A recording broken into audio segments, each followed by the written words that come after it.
there will be some hardcore people that will show up, so I made it a point to be on time today. But since we're just a handful here, I think we can take advantage of that, this opportunity, and just kind of open it and review any particular aspects of what has been discussed in these past 4 sessions that you would like to focus on. Or for that matter, to introduce for discussion any topic that you feel will be useful in aiding you in your quest for spiritual knowledge and self-realization. Or I can sit here and bore you for another hour, quite capable of that as well. So whatever you like, I defer to you.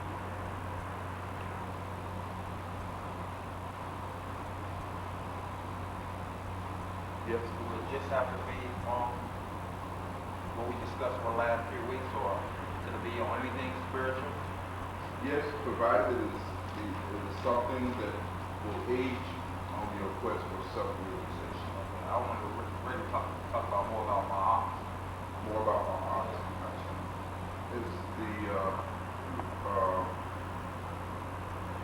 Is the word by its very definition implied, my art deals with a level of order.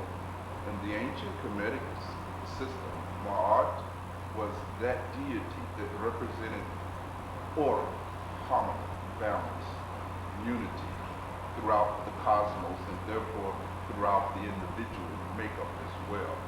And so very often Ma'at came to represent the theme and the goal and the objective that each individual participated in that particular worldview was strive towards.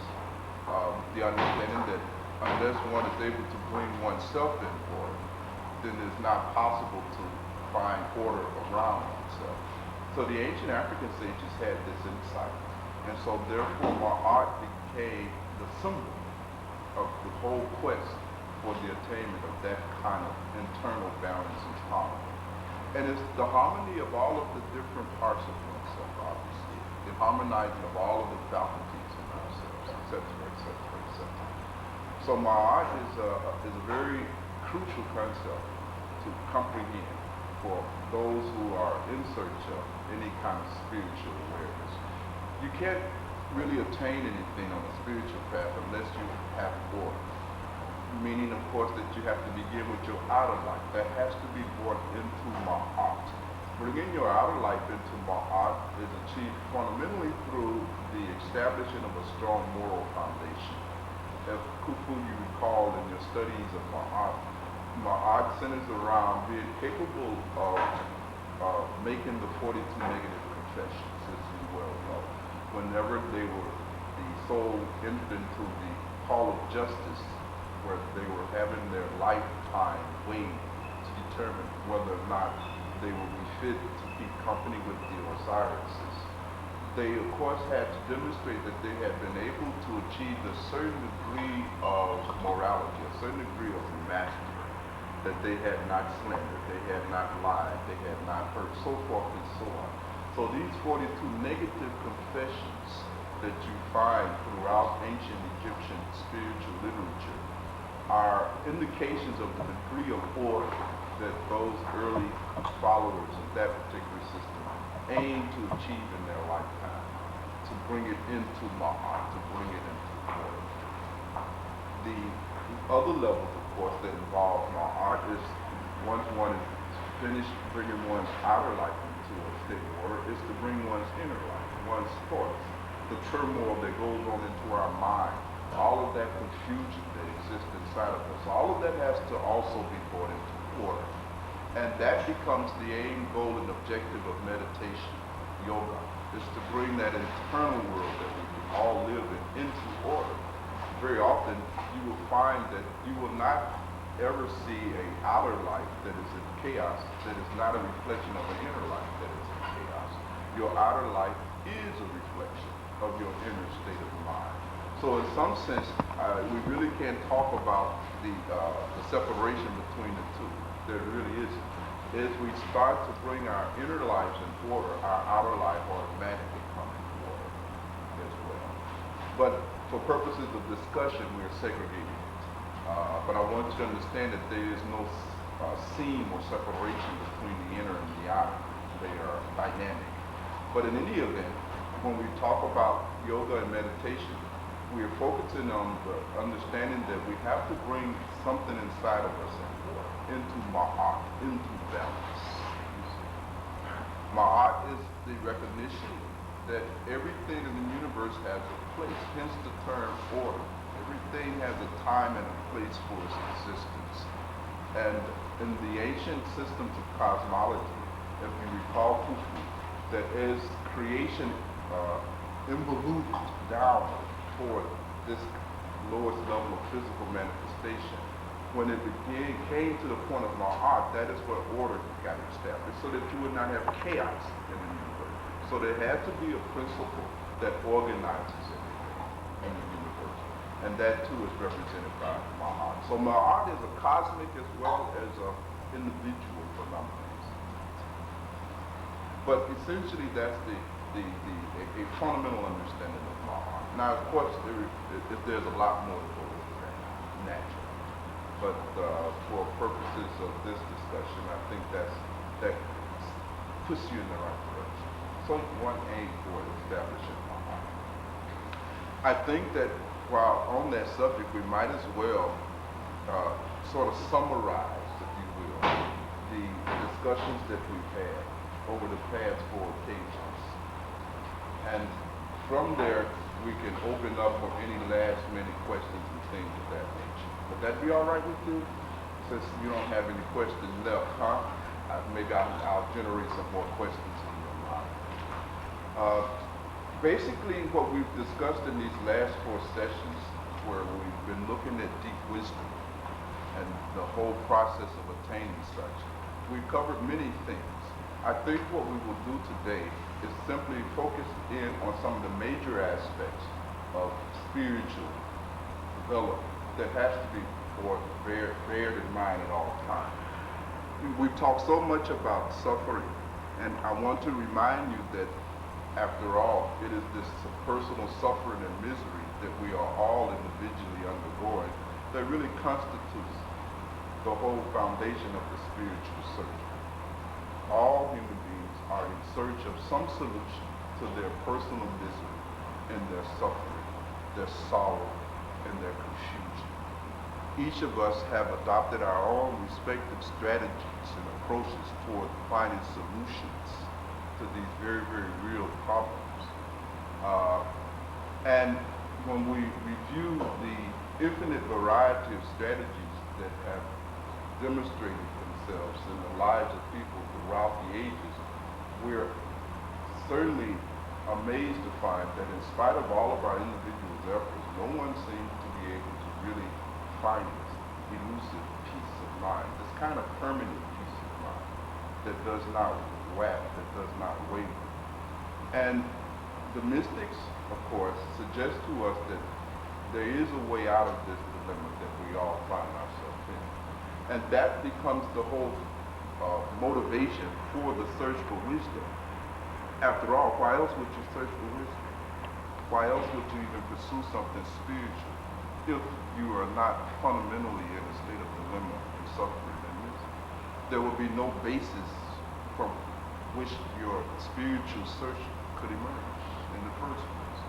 So we remember that that is the essential condition that we all find ourselves in. And we have adopted all kinds of distractions to try to take our attention off of this fundamental suffering, this fundamental sorrow, this fundamental confusions that our lives are in. And this then becomes the real basis of the spiritual search. And in that search, in order to find this missing link to a permanent state of peace, joy, bliss, we've talked about several essential things. The first thing that you recall we talked about is the necessity for a group. That is the starting point on any path. The Kahotep, the great ancient African sage and administrator, made it very clear that nobody is born wise. Therefore, the need for a teacher. that we all are born with the capacity to be wise. But without a teacher, there is no way for us to really develop that potentiality.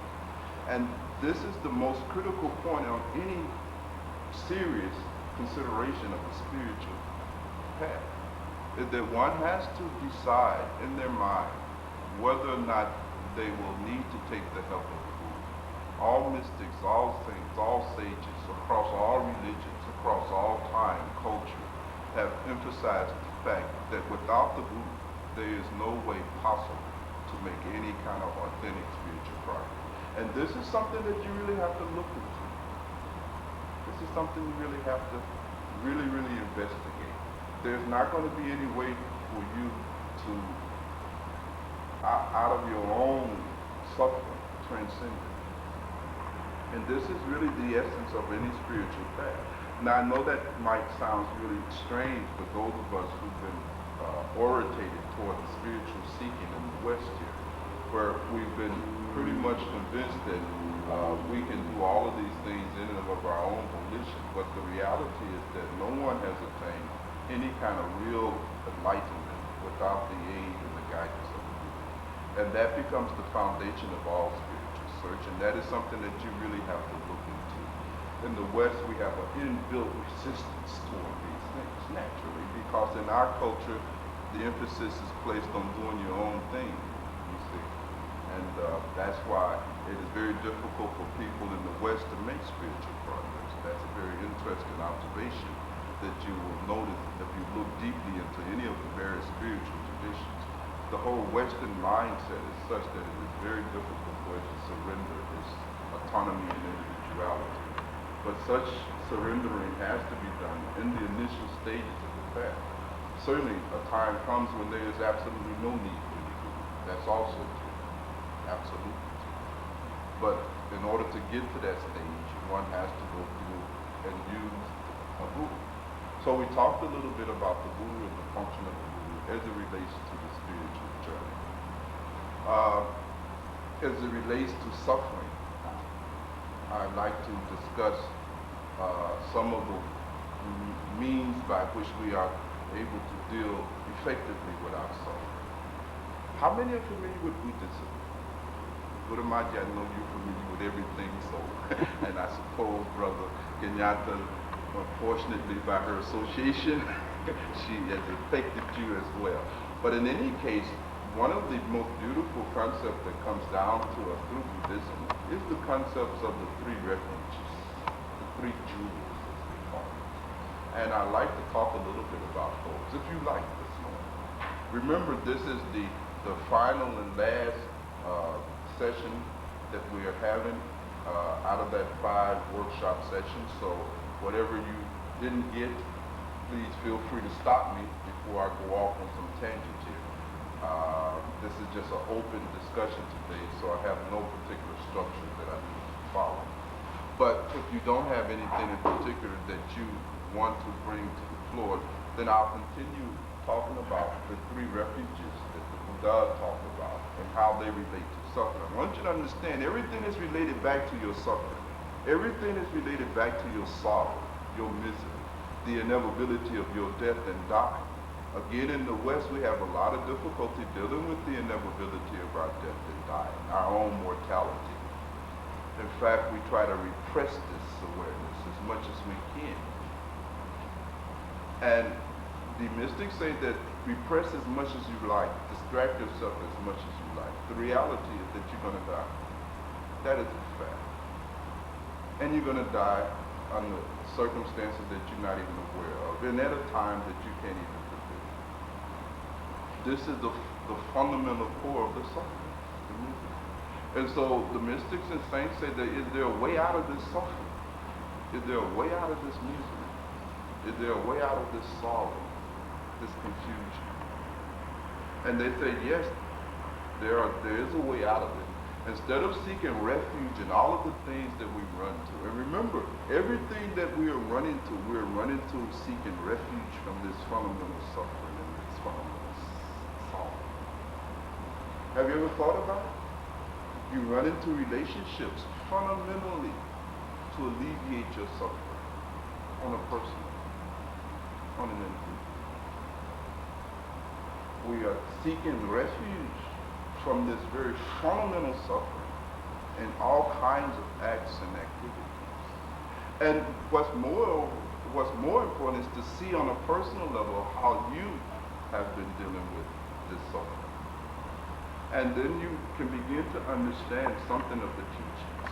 Until you have looked closely at your own lives, examined it, and looked at your activity that you are involved in this escape from suffering, it is very hard to appreciate what these mystics are talking about. Very, very difficult to get some insight. But again, Buddha and all of the masters have said over and over again that if you are wise,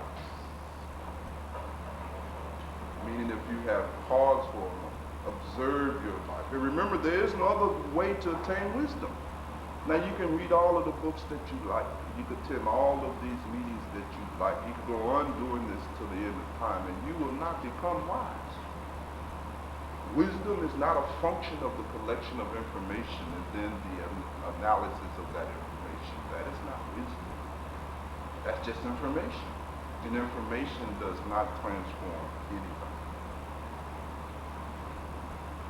If we have attained wisdom, wisdom in the sense that we have looked closely at our lives, there is no other way to attain wisdom. One must look at oneself, one must look at one's life and observe very closely the activity that one has been engaged in the hopes of bringing an ending to one's sorrows. It is this kind of self-awareness, this kind of self-observation that results in wisdom. A wisdom now that is adequate in order to take advantage of the teachings of the masters. After all, this is not the first time in our long history of incarnations that we've heard teachings. Many of us was at the feet of the Bhagwan, or the great African mystics. We're at the feet of the Buddha, or Moses, or Muhammad, or Jesus, and so forth and so on. This is not the first time we heard teachings at all. We've heard them before without the context of wisdom. Hence, we're not enlightened in this way. See? So we're going to have to find our own wisdom, and we cannot rely on books for that. We're going to have to do the work to attain it. If one is able to attain some degree of wisdom, then one is able to appreciate these great statements by the Buddhas. And their first statement is this: as it relates to the ending of suffering and sorrow, as it relates to the real refuge from our own misery and pain and confusion. The Buddha says, Nama Guru Bhaya. The Buddha said, I seek a refuge in the Guru. Again, as I said before, this is the first step on any authentic spiritual path. And remember, I've said that you have to be very careful in the selection of a Guru. We'll talk more about that later. I just want to summarize the wisdom that has come down as best I can in these next few minutes. The first wise act that one can engage in is that one will begin to seek refuge in the Guru. Nama Guru Bhaya. And why refuge in the Guru? Because the Guru, by definition, is a relationship that is based on truth. When you examine all other relationships that you find yourself in, none of those relationships are really predicated in truth. The vast majority of them is simply a strategy for you to alleviate your suffering. And the moment that relationship fails to function in the alleviation of your suffering, that relationship comes to an end. Fundamental. In your other relationships, there's always that politics going on. In those other relationships you look, no one is really related to you for the pursuit of truth, for the attainment of real spirituality. It is all simply a matter of exploitation. Exploitation with the aim and objective of alleviating each other's suffering. It's only in the relationship with a Guru, with a spiritual teacher, that one really encounters truth, a relationship that is based on truth. And that is what makes it so uncomfortable, because in the relationship with the guru, you're going to get a reflection of yourself, a clear reflection than you will get in any other relationship. You remember last time I said that if you want to know something about the kind of human being you are, simply look in your relationships. Our relationships are like mirrors. They mirror our realities. However, in most of these relationships, that reality is obscured by the politics involved. And so the husband and the wife is really not going to speak truthfully to you because there's something at risk. Now, too much truth is told, you may abandon it. Of course, this is also the danger in the relationship with the guru as well. Hence, the relationship that one developed with the guru has been likened unto death. The guru is a murderer. The guru kills. And what is it that the guru kills? It kills ego. Because that is our biggest problem. It is our ego, this contraction, this preoccupation with ourselves, this phenomena that closes us up. You see? And that is the first thing that has to be broken down. And so Guru Vaya, Namo Guru Vaya, refuge in the Guru, means simply that I take refuge in the satsang, refuge in the true relationship, refuge in the association with someone who is committed to me to tell me the truth. Period. No matter what's at risk. Without such a spiritual twin, there is no way to make any progress. That's all. Buddha said, therefore, seek refuge in the Guru. And remember, no dead Guru can help you. No past Guru, however great, will be of any use to you. The Guru must be someone that is alive in this human body just like you. The only exception is that they're in a relationship based on truth. They're not your husband, they're not your wife, they're not your brother, they're not your sister, they're not your pal, they're not your associate. They're none of these things.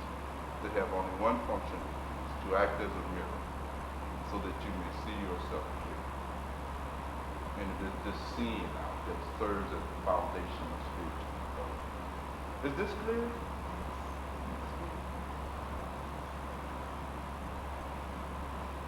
The next thing that the masters and the Buddhas have said that will serve as genuine refuge from your confusion, your suffering, your misery, your sorrow, is the Dharma, the teachings. Nama Dharma Yah. Seek refuge in the teachings.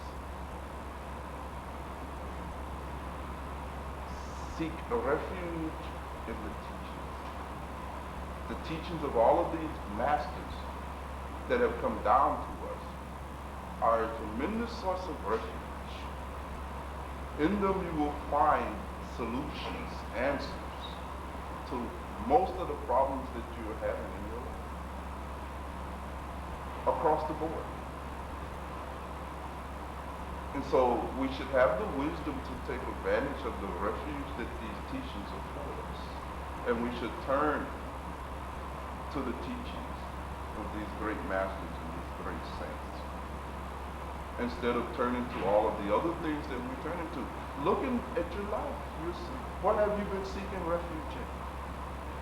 Think about it. And has it given you any refuge? Has it really given you the peace? Has it really given you a stable state of mind that is free from sorrow and confusion? Look at it. And you've been seeking refuge in the teachings of so many other people in the world. And you've been seeking refuge in the teachings of your politicians and the teachings of your this and your that. Has it produced any lasting peace? And this is something that you have to look at. Buddha says, Nama Dharma Yah. Take refuge in the teachings. The teachings will give you peace. It will give you the insight. The third jewel, of course, is Nama Sangaya. Take refuge in the company of other seekers of truth. This perhaps is one of the greatest activities that we can engage in, is in keeping each other's company. With other seekers of truth, it takes on the same quality as our relationship with our guru, because these are seekers of truth. They're dedicated to truth. They're not going to bullshit you. And all these other relationships, they're simply going to bullshit you. They're going to tell you, oh, you this and oh, you that, and you all this and you all that. That's just bullshit. Pure bullshit. Only in the company of seekers of truth will you find those individuals who care enough for you not to continually deceive you. They will enter into a relationship with you that is way beyond bullshit and chicken shit and elephant shit. They will not simply fan your ego. Nama Sangha Yah, the company of other seekers of the truth, is one of the greatest refuge that we can find as a solution to our suffering and our sorrow. So these then are just a few of the insights that these mystics have given us as it relates to dealing with this suffering and this sorrow. So now let us discuss anything that has been said. And let us go into this. Because again, this is something that you have to use your intelligence. On the path of the masters, there's never a time when you will not be called upon to use your own intelligence. It does not happen. That's the difference again in the relationship with the guru that distinguishes from the relationship with other people. The guru is constantly going to ask us to always use our intelligence. So let's use our intelligence now and let's look at this thing. We shouldn't just come together on a Sunday. I mean, there's so many other things you can be doing with your time. Yes, ma'am. I know this is probably a Western phenomenon. The idea of not being able to find it comfortable to do the bhakti yoga. And for me, I guess it's perceptual. In that when you see the guru, you can see the guru's divinity, but somehow something in you perceives the humanness of the guru.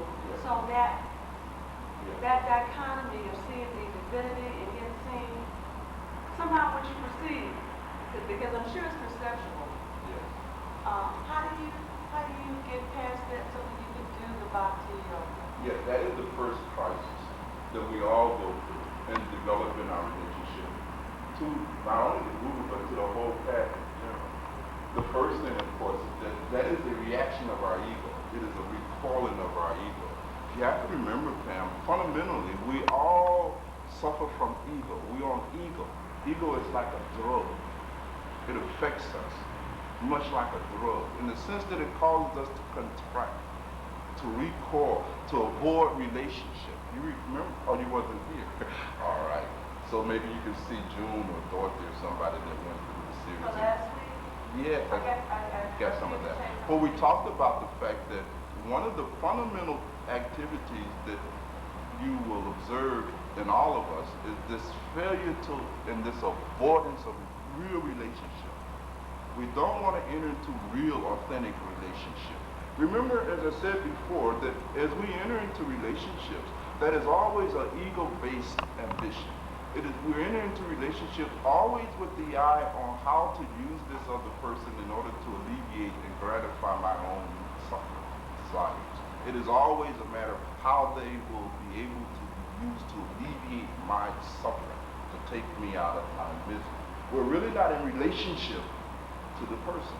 You understand? We are focused in on me. This focusing in on me and this me being the basis of all our activity is what the mystics have called ego. This feeling that I am fundamentally separated from other people. Now this is an illusion. To exist is to be in relationship. See my point? So with this whole attitude, is the same thing that we bring to the path and to the guru. It's no different. When you look you will find that in all of your relationships there is this attitude. In every relationship that you have entered into, there is this pattern of activity. You see, there is this hesitation, this resistance to enter into full relationship, predicated on this or that. Now with this man, oh, he's a nice man and he's a loving man, but he's this, he's that, he's this. Oh, he's this, he's that, he's that. You will find some reason to pull back a little bit in that relationship. You follow me? You see, that is a habit of ego that has been formed in all of us. You see. And so certainly when we now come into relationship with the Guru and with the path, the same habit of contracting and recoiling is there. You see. Now we're looking for some way to rationalize the contraction, the pulling back. And that's okay. I am not condemning that. Understand that's natural. It's bound to happen. It is the first stage in the development. And so what usually happens when we enter into a relationship with the Guru or with the path, the very first crisis that we go through that is generated by this ego is this pulling back. Usually it comes in the form where we find something wrong with the Guru and the teaching. Now the Guru is this or the Guru is that and the Guru is not this. I remember one incident in India, sitting in satsang with my own Guru Sahib. I remember overhearing a comment by one of the other seekers there that this master, you know what I mean, he can't really help me. Look, he still picks his nose. You see? So their whole faith crumbled because the master picked their nose. You see? But this has been the case with all masters. Even if Buddha, if you was with Jesus, if you were with Muhammad, if you were with Mahavira, if you were sitting at the feet of Krishna, if you were sitting at the feet of Patamattep, you would still find some problem. You would still find something wrong with the individual. If not with the individual, then you'll find something wrong with the teachings. Why? Because the teachings will interfere with your ego projects. And so, fam, that is natural in all of us. Nothing to be worried about. You see? At all. It is a natural reaction that we all have to the Guru and teachings. We first recoil. And if we can make it through that crisis, we grow a little bit. Unfortunately, many of us cannot make it through that first crisis. We hit up against the boundaries, right? And then we pull back, you see, and then we move on to some other aspect of our life, you see. Now we're going to look for another Guru, another set of teachings, you see. And in this way we spend our whole life just moving from one Guru and one set of teaching to another Guru, another set of teaching, so forth and so on. We never come to rest. You see, we never get down. We never do any real science. You see, we're exploring. We're exploring. And everything we encounter comes up short. And it comes up short fundamentally because of our ego. We do not wish to really enter into authentic relationship. And that is an aspect of all of our relationships. That is the thing that is so important to see, Pam, is that when we look very closely, and that's why self-observation is essential. Self-knowledge, know thyself. The ancient African mystics wrote across the temples in Karnak, know thyself. They wrote it 3,000 years before Socrates even heard the term. Why? Because knowledge of oneself is fundamental. And you cannot have knowledge of yourself without observing yourself. Please make a note of that. I want to emphasize that. Without observing yourself in relationships, you will never have any insight into yourself. It is not possible. It has never happened. You can't know yourself studying books. You can't know yourself coming to these kind of meetings. It's just a waste of time if you think that this is a substitution for self-observation. It is not a substitution for self-observation. There is no substitution for your intelligent observation of your own life. There is none. And when you make this kind of intelligent observation of your own life, the first thing that you will see is the patterns of your ego. This is interesting. And then you will see how you are at all times recoiling and contracting in relationships. You're trying to separate yourself, isolate yourself, separate your life from the lives of other people. Now, this is not possible. How is that possible? It is all interconnected, interdependent. There is no separation. Separation is an illusion. It is an optical illusion that occurs in consciousness. The reality is that we're all connected. And therefore we have to relate. That's what satsang means. Sat means true. Sang means association or relationship. Satsang means true relationship. And so naturally then, when we encounter the teachings in the Buddha for the first time, we naturally encounter this ego.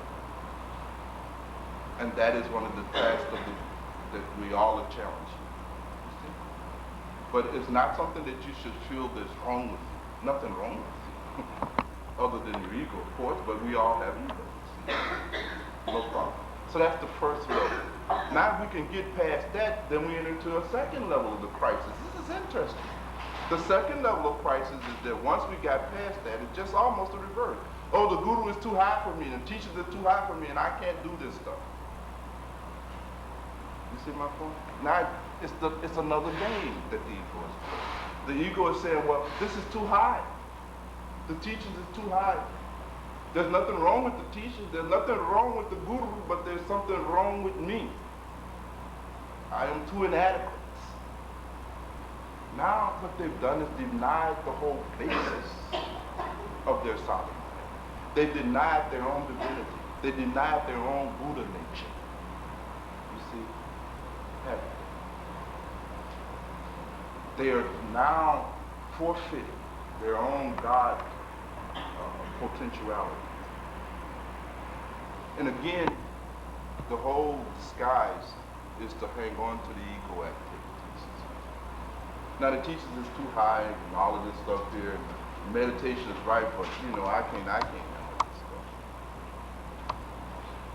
I'm just messed up. It's very subtle, because now the ego will embark on a journey to get themselves together. It's an illusion. I'm going to pursue spiritual path. I'm going to do real sadhana, but first I'm going to get myself together. Now look at what this getting yourself together really consists of. Look at it closely. And what you will find is just more ego space. Just more ego space. So the ego is the problem. It is the only problem that exists on the path. There is no other problem. And again, this ego is this fundamental refusal to relate. Ego is your insistence on trying to remain separate and isolated. This is the fundamental barrier on the path. All other obstacles on the path emerge from this one fundamental thing. And you cannot see your ego by reading a book. I'm saying to you something very radical. I'm suggesting a very radical form of understanding that will require you to look at yourself. You don't want to look at yourself. You want to do everything else but look at yourself. You don't mind if I gave you, say, okay, now go read all of the Vedas. You'll go by Vedas as soon as this meeting is over with. And you will go through them and struggle through them, trying to get a glimpse, trying to get an insight. You have read the Quran front to cover. You've read the Bible, front to cover. You're doing all of these things, avoiding the one activity that will really generate self-knowledge, which is observing yourself in your relationships. Not only in your relationship to other human beings, but in your relationship, period. Your relationship to your material possession, your relationships to nature, your relationship to observe the whole process that is going on. That will produce knowledge. That will produce wisdom. That will give you an insight into your ego. You see? And just seeing this thing, just seeing it, nothing else needs to be done. That's the beauty of this path. The path is predicated on understanding and intelligence. Nothing else is required. In fact, all of this meditation and stuff is simply a substitution, a crutch, something for you to use until you become intelligent. Yes, sister. Yeah, I was looking at the tape, not last week, but the previous week, and a light went on because I had never quite understood the meaning of the ego. And I studied it in school. So when you said that the ego is an activity, it just opened up for me. Now I better understand what it is because I can tell you, brother. You know, you've been using it so often. Yes, yes. But I guess maybe that was part of myself, a part of myself that was trying not to understand it. Maybe, I don't know. But that definition just really gave me a different way of looking at it. Shifting of this thought. Yeah, a different way of understanding. Now that I know that it's an activity, I know that one of the things I have to do is to watch it. Absolutely. To watch it. That's the whole point. If the insight does not result in you turning your attention to watching that,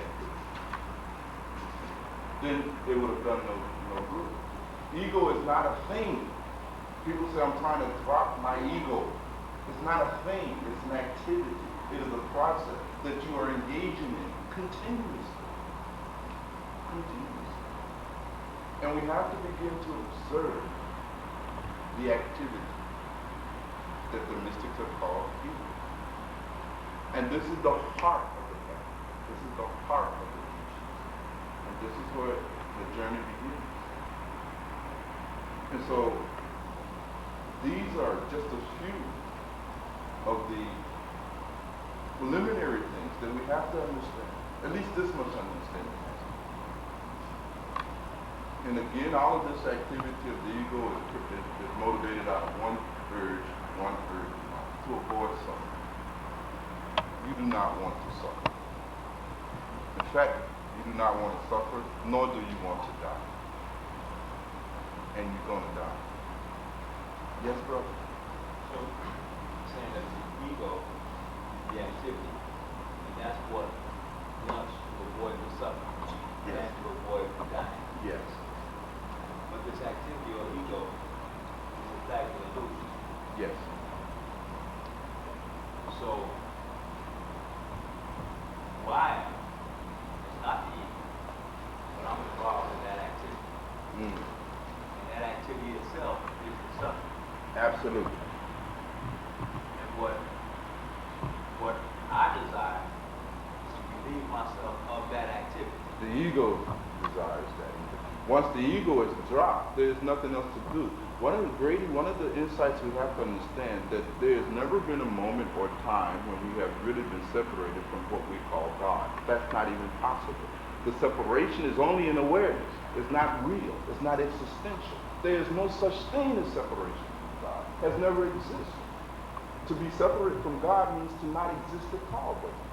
If you exist, by definition, you exist within the context called God, by definition.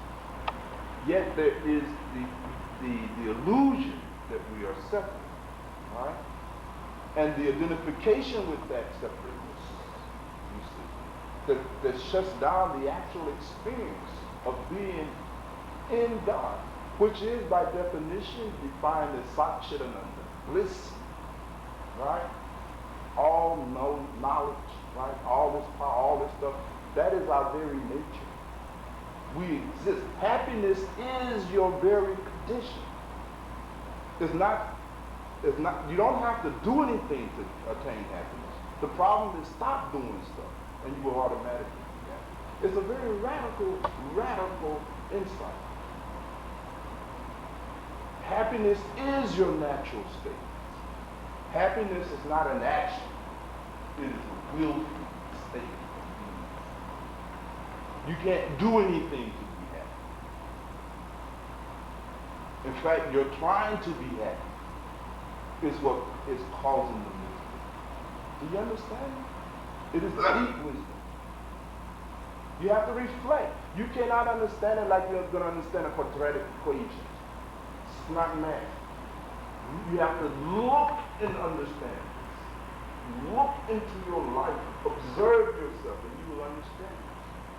There is no other way. There is no way to figure it out with your intellect.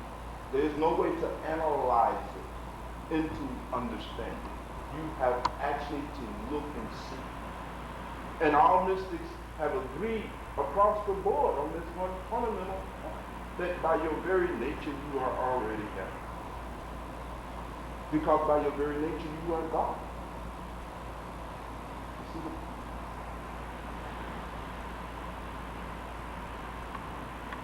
So you have to look, Brother Wade. You're absolutely right in terms of your insights, that it is this activity of this ego. Again, you have to look. You have to look into your life. I don't want it to simply remain at an academic level, because that is of no value.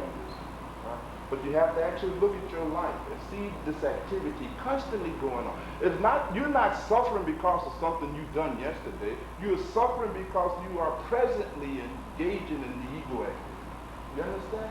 It is this ego activity that is the root and foundation of the suffering. Right? There is nothing done yesterday. There's whatever you did yesterday, there's no reason for you to be suffering today. That's all. No causal necessity. It is this constant activity called ego that we're engaged in. And how to break that becomes difficult. Natural. And that is the whole purpose of the path. That is the whole purpose of Jimbo, please contact the Curtis staff. You see my point? That is the function of meditation. Meditation has no other function. If you are very intelligent, you need not do any meditation. Let me be clear on this point. Meditation is only necessary for us because our intelligence is submerged underneath this ego activity. If it was not, then there would be no need for us to enter into any yoga and meditation and discipline and all these other things. All of these are simply aids to help resurrect our own inherent intelligence. Because you can't see yourself. So now you got to be slowed down. We have to slow down the ego activity. It is moving so fast, you can't see it. You don't have enough awareness. It's so subtle. You don't have that much concentration. You can't even focus on yourself. You can focus outside yourself. No problem. You can look at other people. No problem. But you cannot monitor your thoughts. You cannot monitor your feelings. You can't even monitor your body. The awareness is not developed enough. So we have to use meditation and yoga to help develop self-awareness. And that is the whole point. And so through a process of meditation, and that's why the mystics have always put so much emphasis on meditation. They're saying that you have got to recover this kind of sensitivity. And the only way that you can begin, we got to slow you down. So now, take a posture. We start with posture first. We sit you down in a posture, in an asana, right?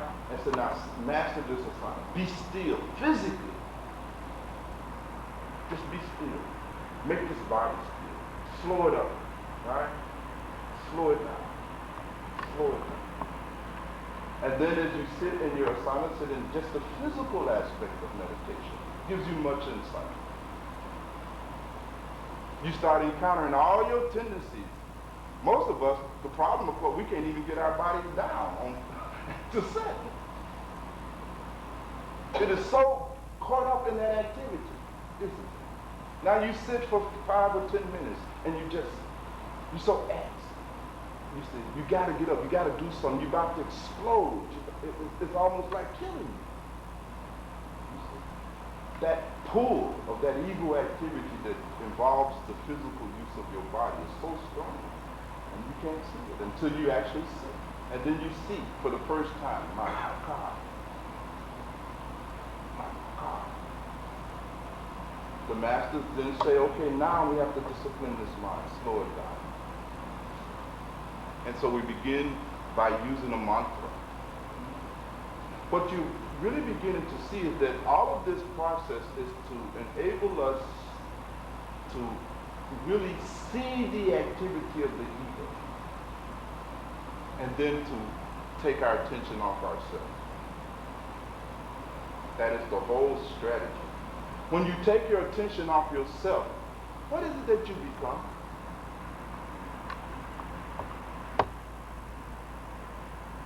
When you cease identifying yourself with this illusion of separateness, when that drops, what is that replaced with? What happens to your identity? Grady will help us out here. Well, based on what you said, you become one with all. Right. Ahambar masti. Anukasa. That realization comes in. You really discover that I am God. Everyone that has dropped the ego, with no exception, have made this one statement. Hatwamasi. I am God. Sounds blasphemous.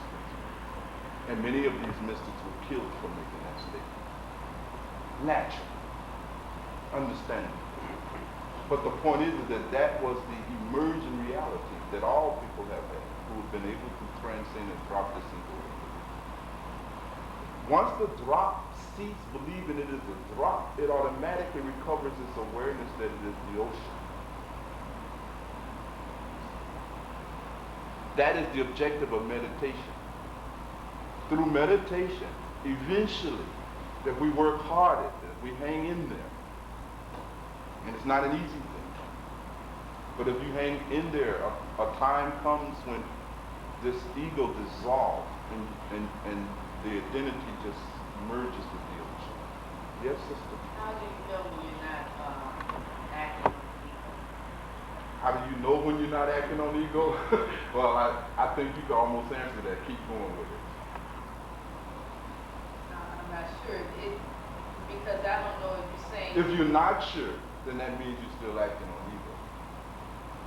It's almost like asking the question, sister, how do you know when you have awakened?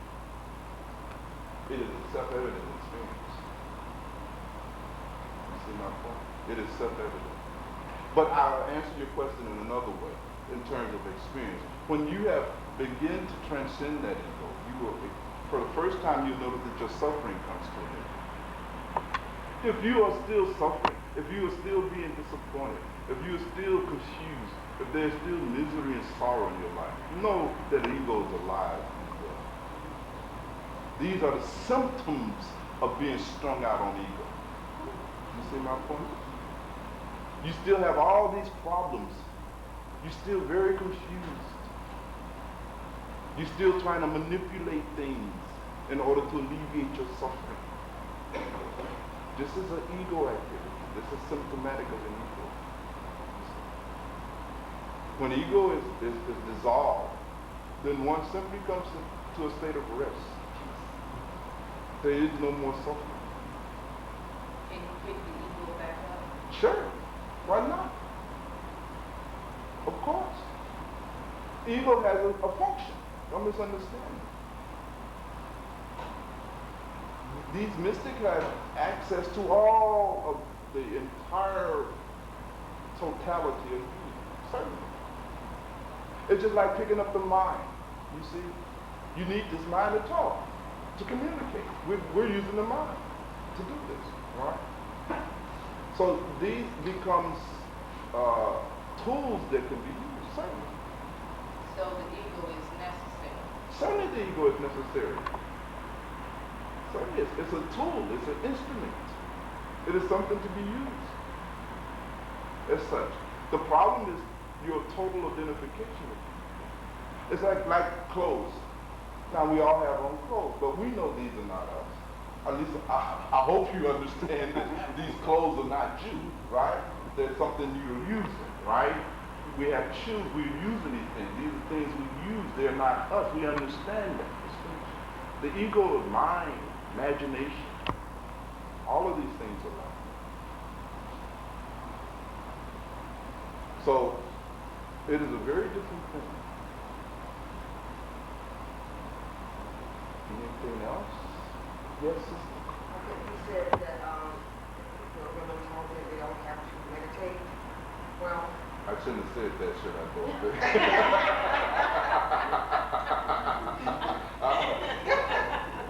Well, okay, assuming that's true, then what happens to those people when they go through the bar door then? Would they become instantly enlightened and they wouldn't have to go through the bar door? Yes, yes. For those of you who don't know about Bhagwan, the Bhagwan are the Tibetan terms that are used to define the different transitional states that we go through, right? Like this is the Bhagwan of living, for instance, right? Where we're in transition to the next state of being, which is death, dying, etc., etc.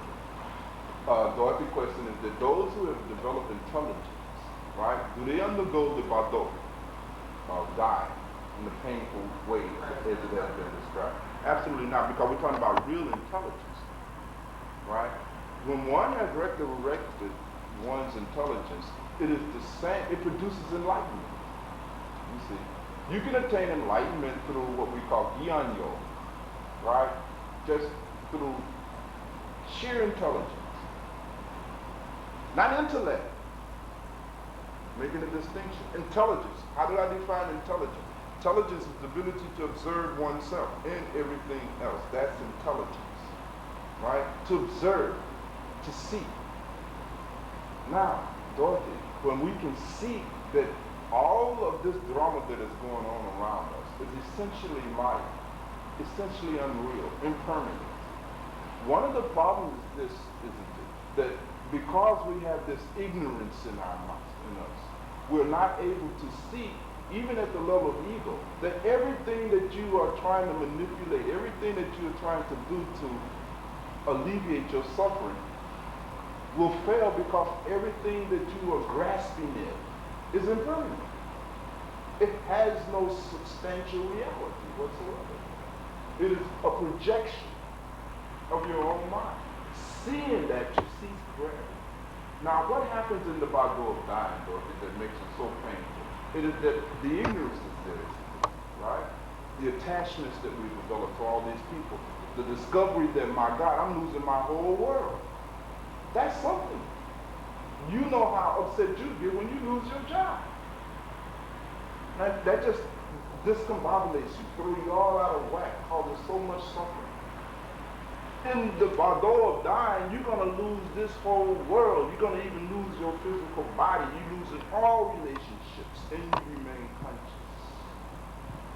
And if you are under the illusion, you see, that is typical of most of us, that illusion is going to generate much suffering. Much suffering. But if our intelligence has been there, right, then we can see that this is all as unreal. What you begin to see, Dorothy, is that all of the events that are going on in the Bhagwan of dying are as unreal as the events going on. That this is all Maya, all impermanent, and it does not cause it to react at all. The other way, of course, is to have developed this capacity through your meditation. I recommend we should go for the meditation, and we shouldn't. That kind of intelligence is very rare, very rare. But we have to develop this kind of ability through meditation, through our meditation practices, where we're able to sit now in our wisdom at the time of death. But the whole point of meditation is that to be able to sit in one's wisdom at the time of death. To rest in this requires the Buddhists call it. To rest in this wisdom and to understand. You see, we have to understand what is happening to us at the time of death. But how will you understand what is happening to you at the time of death when you can't understand what is happening to you at this time of living? You do not understand what's happening to you. You don't have a clue. You have no idea at all what's going on. And so you won't be able to understand that at all. You've not understood living. You've not understood the fundamental mistake of egoism at all. You have not understood your suffering. You've not figured out any of this stuff yet. You're confused, running hither and thither out of that confusion. Certainly, when the time of death comes, Sister, at the time of entering into this Bhagwan of God, the misery that we're experiencing now, the suffering that we're experiencing now is multiplied sevenfold. The intensity is much greater. Much greater. Much greater.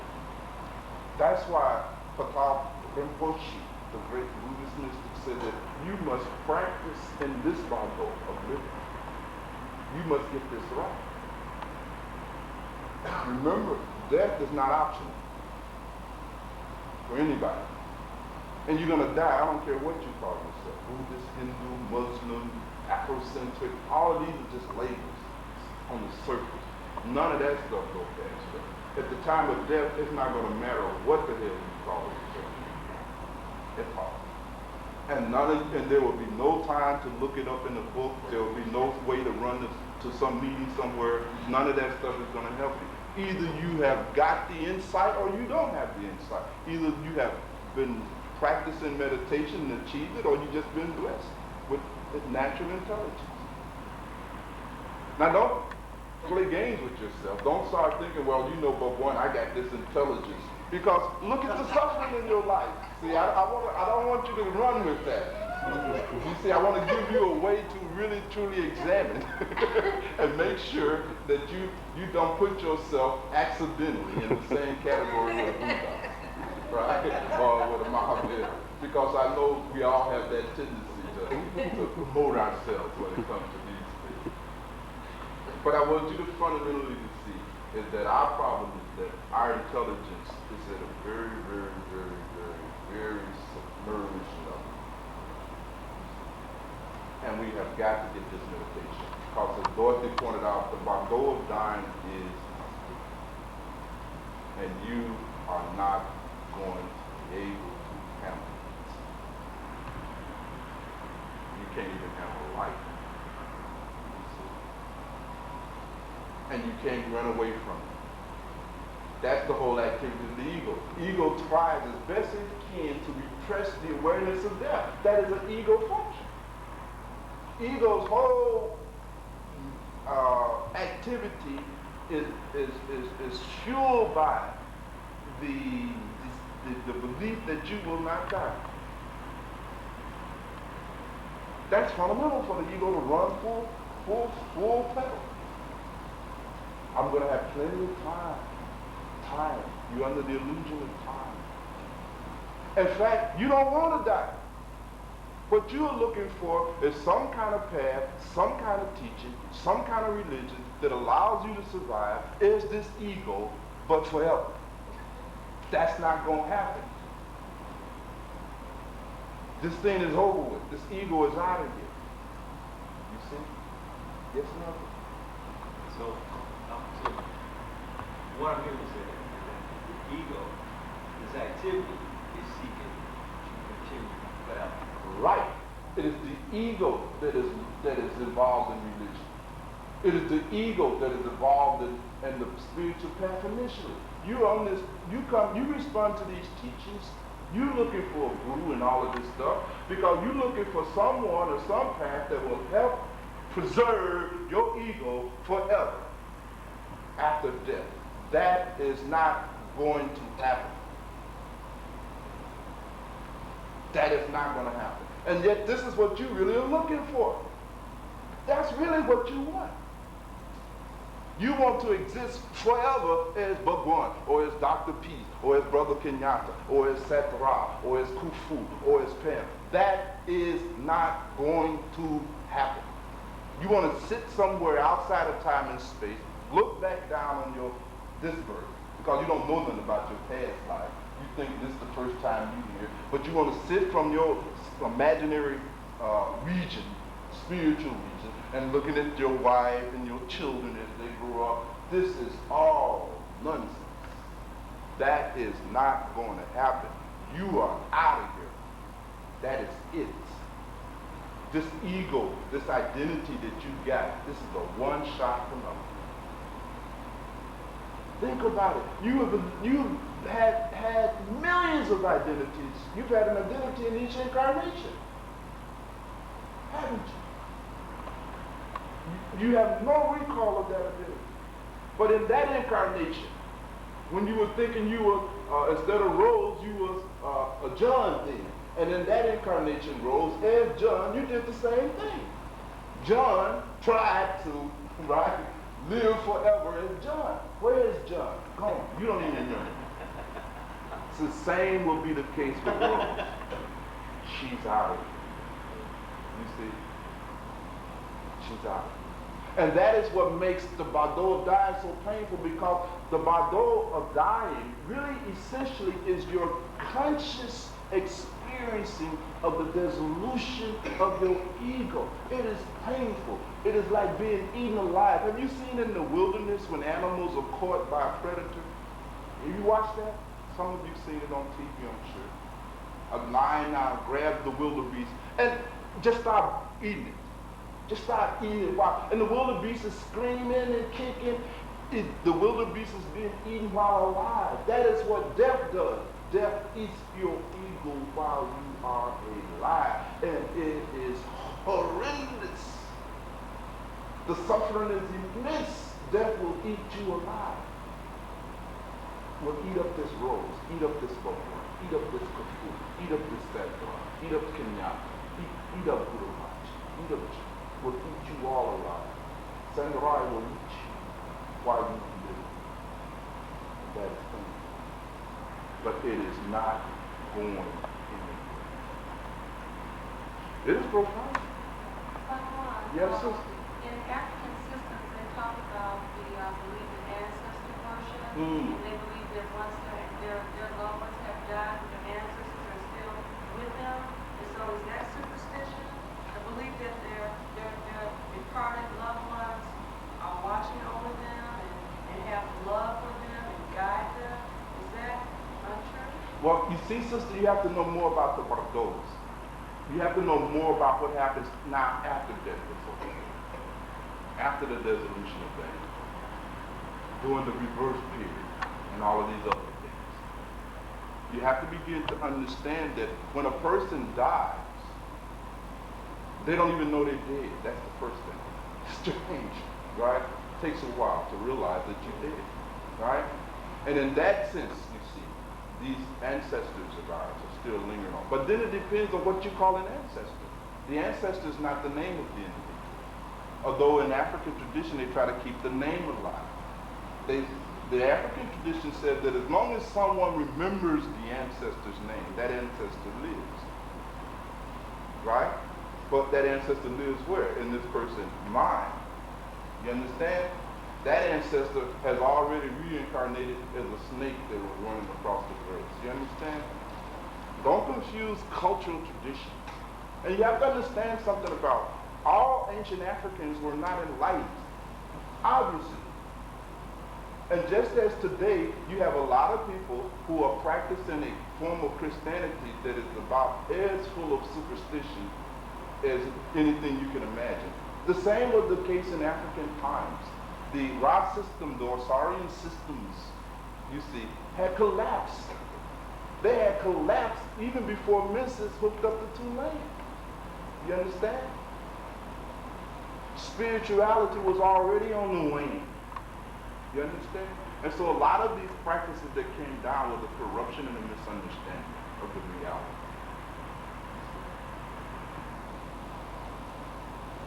The relationship that we have with ancestors, however, can be looked at on a different level.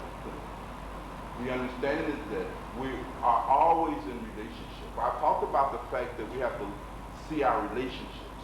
But these relationships, you see, are not just confined to this physical plane. We're in total relationship to the cosmos. And that ancestor, that grandmother of yours, is still a part of the cosmos. She's not going nowhere. Where is she going? You know, now Grandma Jean is gone, that's for sure. But the consciousness that was underlying the personality called Grandma Jean is still in existence. It might have taken another form by now. You see my point? The ancestors are not somewhere up there. The ancestors are out here. The person next to you, Pam, was once your ancestor. And that is how we have to look at it. I would love to see that if we can treat each other just like we treat the ancestors, how much closer we will be to real African spirituality. Because in fact, you know, that person next to you have been an ancestor. The ancestors are constantly coming back in our lives in the form of our children, our loved ones, our neighbors, so forth and so on. Isn't that true? Now, it's one thing to worship the memory of an ancestor, right? It's a very another thing to relate to ancestors as they are coming back over and over again to our families. Let's take a break. Oh, Guru Maji, we are in on your question. I'll just ask you this, Brian, I didn't like to take a break. This is something Ah. that's necessary. All right, let's take a quick 2-minute break and then let's resume and then we'll finish up for today.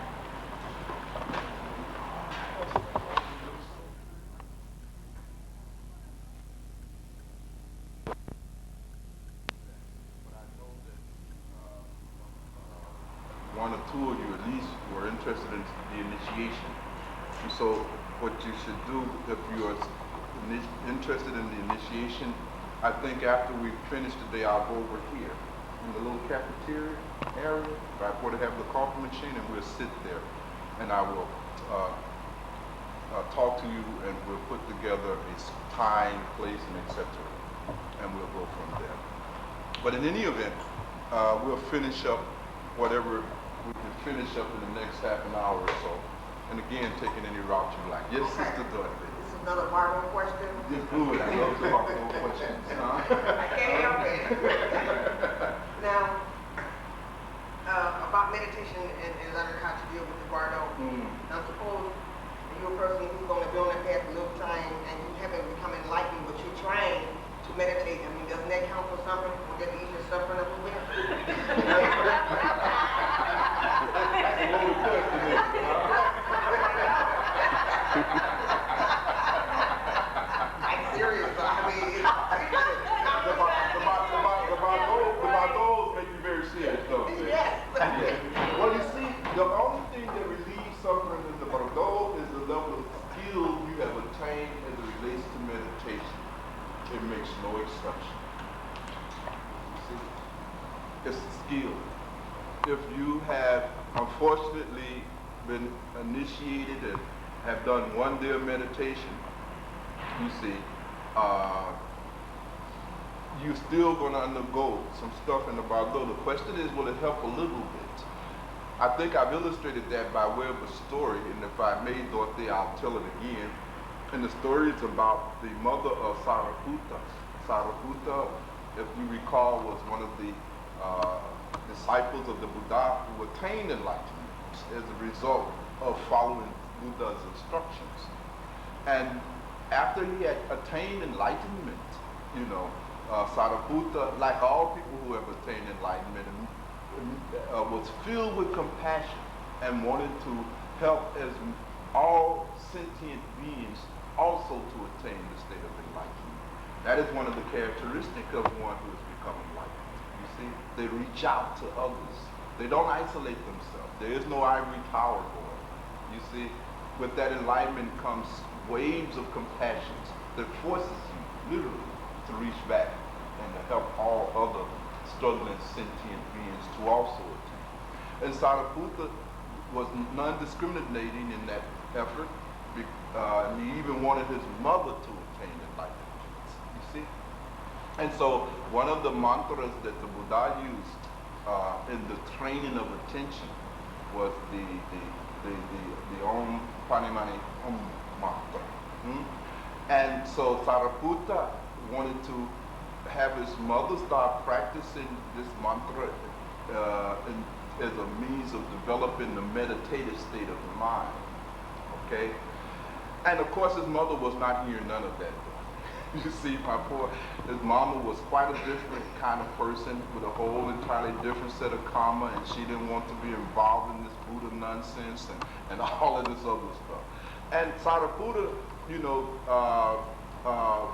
again, driven out of his compassion, wanted so much to be of some benefit to his mother. But what could he do if she was refusing to do any meditation, any sadhana?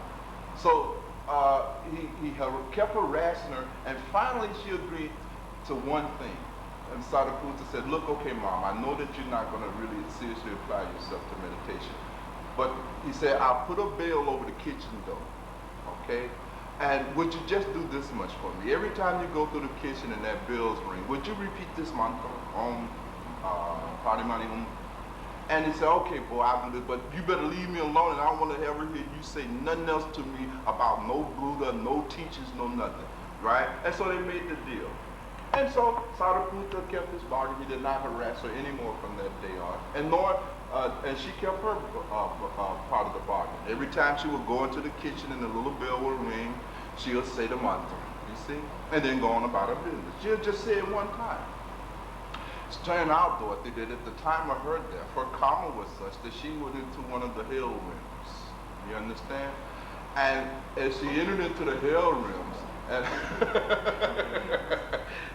and they were preparing her cauldron of boiling metal, because that's what happened to the beings who go into the hell realm, right? And so they were stirring up that molten lead and stuff, getting it real nice and hot for her. And like a cook, one of the devils down there hit the side of the pot to knock the dross off that spoon, right? You know how you do, like cooking soup. And as it did that, it made a bell sound, and she repeated the mantra, Om, Padi Mani Hum, and immediately that whole scene shifted, and she wound up being born in the pure land of Buddha. So that is the power of one repetition, right? So I can't say that it all goes to waste, right? But unless your son is a Sadhguru, I wouldn't bank on that. But your question is well put. That is what brings the urgency to the practice, isn't it? Because we don't know when we're going to be entering into this bardo. And so the moment that we are given the instructions for meditation, the moment we are given the means of developing the skill that will enable us to rest in our wisdom at this traumatic event called death, right? That is why it's so important not to waste any time with that.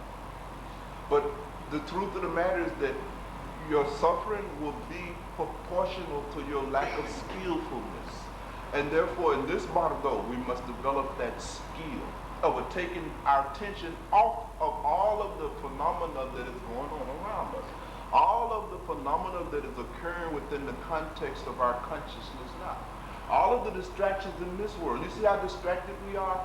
You see, our attention is distracted by this, distracted by that, and we don't have any control or management of it, right?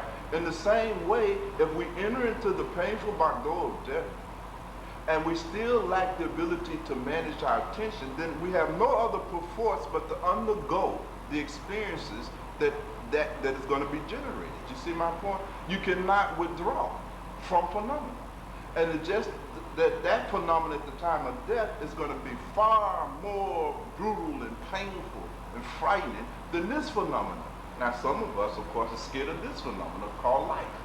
You can only imagine how much more terrified you will be in the phenomenon called death, right? When all of your fears and phobias begin to descend and emerge upon you. So we better develop the skill to pull our minds out of that now. Yes, Brother Fred? So, this, Bhagwan, we get to that kind of thing. But if we're able to withdraw from the phenomenon, then this ego asks this question. That's okay. Then That'll be my ego answer. good. then when we naturally gonna go on to another life. Yes. Then without all that pain, we may even remember something of this other incarnation. Yes. Yes. Yes. Yes. So to that degree, the ego would continue to exist.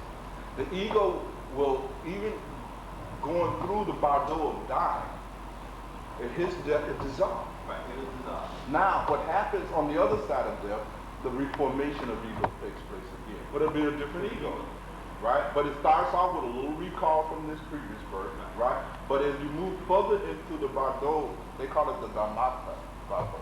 As you move further into that bardo, and enter into what they call the Sipo Bhagwan, the Bhagwan of becoming rebirth. You lose all recall. You see? And a whole new personality, a whole new ego, a whole new body, all that stuff gets formed. But there is, a resurgence, right, of that whole thing. Even in the Bhagwan of dying, you can sometimes get a glimpse of some of the previous stuff from this, prior to this birth. The interesting thing about these Bhagwan teachings is this, is that what and who were you prior to the time before you become great? I mean, it is if we think that this all just started with Bhagwan or with Grady or with June. No. What is all of these unanswered questions about your prior existence? What happened in the previous Bhagwan to this one? You see my point? What happened in your last encounter in the sequel Bhagwan prior to this one?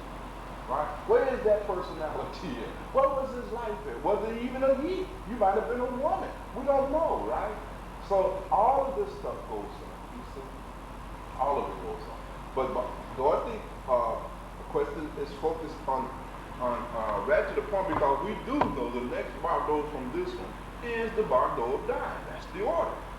You see? And that is the next real challenge that we are all headed for. And we have to get prepared for that. It is very interesting that we prepare for all other kind of eventuality.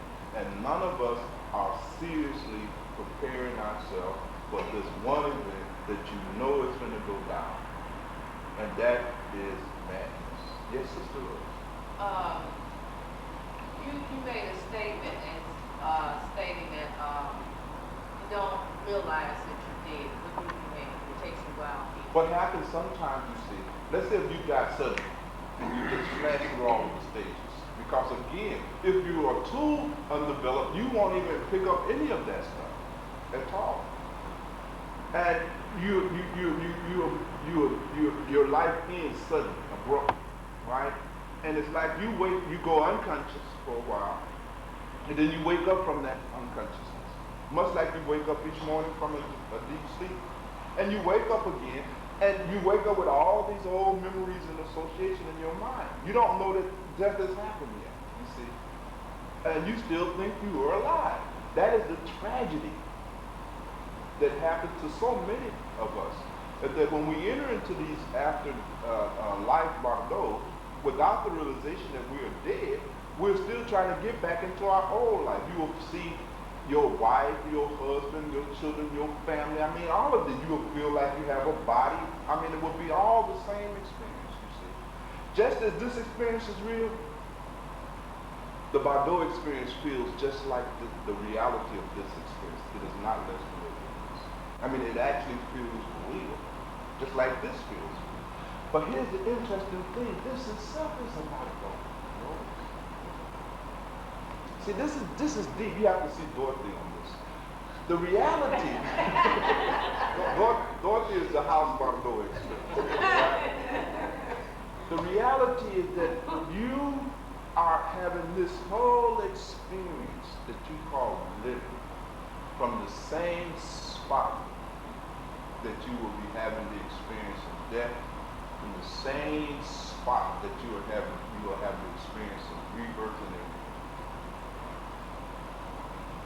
You're having all of that experience from that place already. This whole experience that you're going through is occurring from that same place. There is no movement. It's a deep thing. It's a deep thing.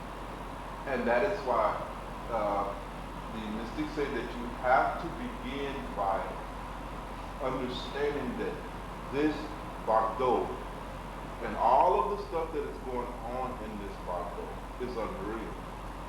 That same understanding is what enables you to go through the next Bhagwan after this one. It is the understanding that this stuff is ultimately not real, nor independent of my own mind. That it's simply arising in my own mind. You see? It's a very profound thing. For instance, what is it that caused us to react to all of the drama that is going on and the phenomena that we call life? Is because we feel that this is really real. If you didn't feel that it was really real, you wouldn't be going through all this suffering, right? Would you? No, none of us would. But our suffering is really rooted in the fact that we take this whole experience to be real. Real in the sense that it is permanent, substantial. You understand? The master said that this is an experience that is very similar to the experience of a rainbow. Now a rainbow appears, you can see it. But when you reach out to touch it, there's nothing there. He said in the same way, all of this drama that you see going on around you appears to be real, but only appears. And when you reach out, grasping it, trying to extract happiness from it, it all disappears. Now you meet somebody, and it appears that, man, if I could just hook up with this brother, I'm going to be straight. I mean, it really appears like that. I mean, and you are intelligent, you examine it closely. Well, you got a job, you got good education, you ain't on no drugs. I mean, you do your checklist thing. And for all practical purposes, it really appears that this man or woman, or whatever the case may be, really will be able to alleviate this thing, right? This experience that we have called suffering. And then you reach and you grab them, and nothing happens. In that sense, the mystics say that this whole drama, you see, it is not substantial. It is impermanent. It is not lasting. You see my point? But we cannot understand that. Hence, Patrol Rinpoche says that the essence of the practice for the Bhagwan of this life, the sadhana that has to be perfected in this Bhagwan, he said, is developing the ability to look upon the infinite variety of experiences as nothing more than a dream. As nothing more than a projection from one's own mind. Right? Seeing this, one must rest in the wisdom of one's own rhythm. Seeing that, one comes to a rest in wisdom. Now, how do you see that? Well, the way you see that is through self-observation. You have to observe. It's amazing, Rose, that we are not observing anything. I mean, now this is really strange. We're in the midst of all of this stuff, and none of us have paused for one moment to observe and examine this thing. Have you thought about it? Have you really paused and really looked closely at the drama that you're going through called life? Look closely into your relationship. I mean, really look closely. Really observe. See what's going on. When you see that, a great understanding arises, and a great wisdom arises. You begin to see how things are just moving. Right? Nothing is permanent. Now you see that this one day, your husband criticizes you. And you've been reacting to that stuff, getting all upset. But if you had watched, you would have seen that one day he criticized you. 2 days later, he's praising you. Then 2 more days, he criticized you. And 3 days later, he praised. You begin to see the instability and impermanence of how that person in relationship with you is. You see? And therefore, then you don't react no more. Because it ain't real, in the sense that it lasts. You see my point? Nothing lasts. Everything is in flux. Everything is in motion. Seeing this, you rest in that wisdom. Meaning that you start resting. You see? There's no more clinging. Right? No more delusion. And if you've been watching yourself, then you would just see that every 3 or 4 days, you just get pissed off. Then 3 or 4 days go away, you calm down. You just begin to see the cycle of your own emotion. It has nothing to do with your manipulation of anything outside. At all. You just begin to see the movement of your own mind. You have to see the activities of your own mind. And nobody can see that for you. You must actually do the looking. And so, Dorothy, once we develop this capacity to watch, then we simply watch them disinterested from that same position of wisdom. You simply watch. And that thing that is watching does not die. You see? It's quite a different phenomenon. And even as this body dissolves and you go into the next dharmata, you watch the reemergence of the body. You'll watch it. At all times you will see. You're seeing all of this. And yes, things happening because of karma and all this, but you watch it. You're a seer. You are essentially a seer. You become that seer. You're not attached to or recoiling from anything. You're watching. And that's the only way to relate to things. That's what I mean when I say truly relate. To be in a relationship truly means that I'm aware of you. You're in a relationship with a woman, you don't even know this woman. What's up with that?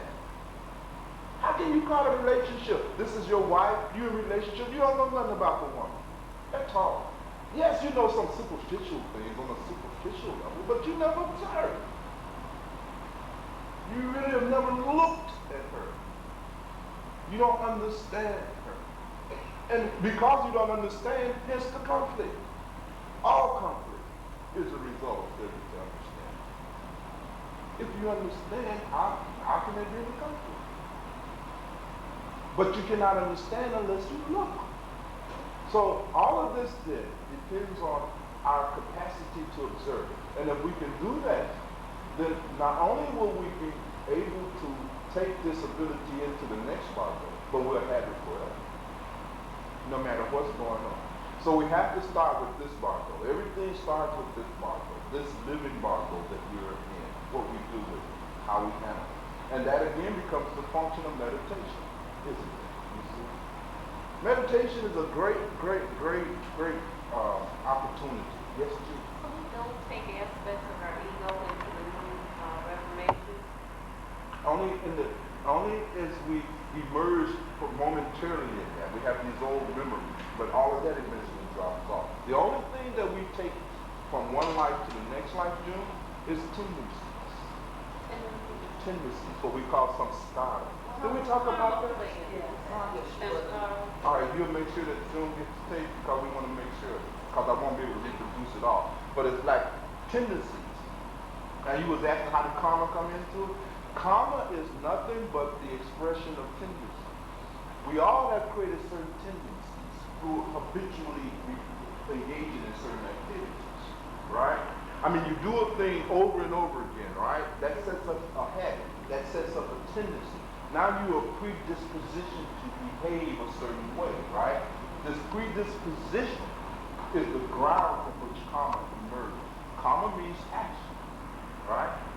Your actions emerge from this condition, this tendency, what we call some scars. And it is these some scars and tendencies that are embedded at the level of mind that translate and transmigrate. Because you're carrying the same mind, you're not carrying the same ego. Make the distinction, right? You have ego and you have mind. They're different phenomena. When you examine them very closely, right? The ego will drop, but the mind, the deposits of this ego and all egos that you've ever had are laid out on your mind. You understand?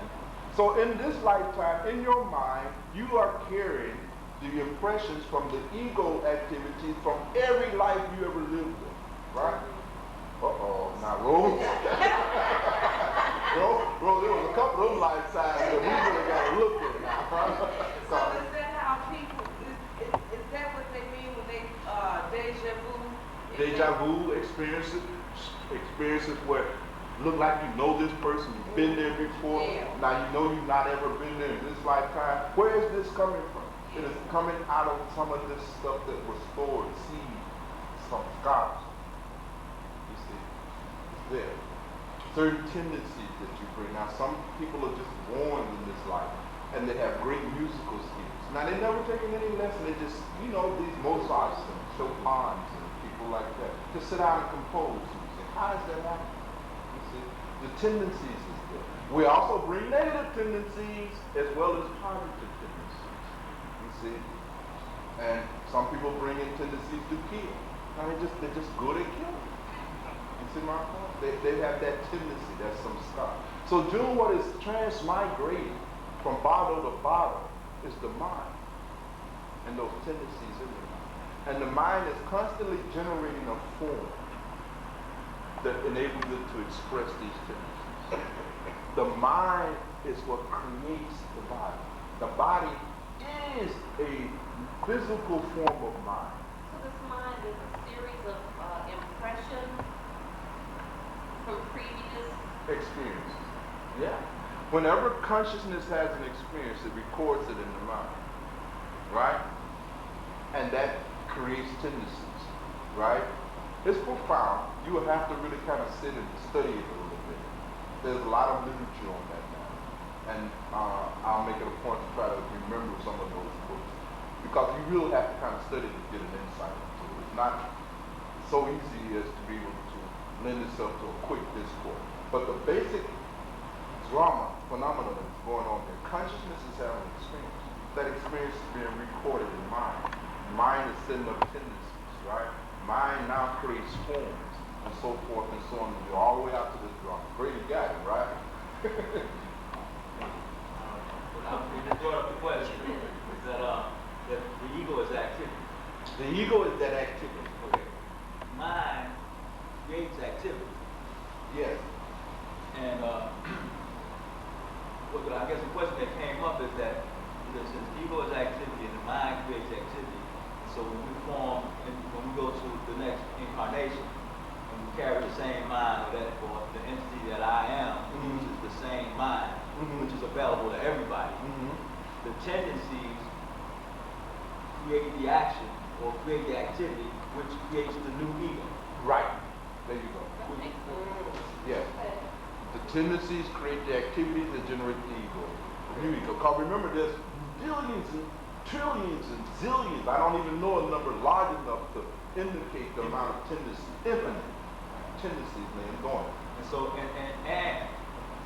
so by learning to meditate, I can actually choose, or if I slow down this bombardment of Actually, the thing about meditation is you get to clean you get to clean the mind. That is the function of activity, is meditation is to purify the mind. Clean it. Clean it up. You're breaking down all those patterns. And that is what is happening. And you'll see the greatest habit that the mind has got is involved in this activity called egotism. Because when you sit and you try to concentrate and you try to meditate, the biggest problem is that your mind keeps running back to you. It keeps thinking of me and some activity associated with the me. Isn't that about right? Right? For those of us who meditate. And your mind run out to your me and egotin activity. You try to bring your mind and attention off of it, it runs back. So you develop a strong habit of contracting into the me. And meditation, whole objective is to break through all of that. And that is what makes it the struggle. You see? That's what makes it so much of a struggle.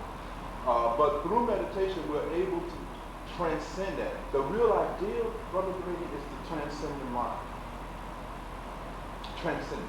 And then that way you're done with that whole problem. Yes, ma'am. Yes, okay. So, it's the mind, you're saying, that's doing the projecting of everything that we see out here? Phenomena? Everything that you are experiencing is happening within your mind. Within your mind. Within your mind. Because what is really happening? If you looked at perception, what happens? There's something inside of here, consciousness or whatever you want to call it, right? Grows through the system, right? Oh, let me put it like this here. You pick up an experience out there, right? Of what appears to be out there in space. Appears to be. Right, which only appears. Because space is a mental construct. You can't taste space. You understand? It's not sensually experienced. Like time. You can't smell time, touch time, taste time. Time is not a sensorial experience at all. Right? It's purely a mental construct. The same is the case with space, you see, and causality. But in any case, Pam, let's say you're seeing me sitting there, right? And some image of me is coming back to you, right?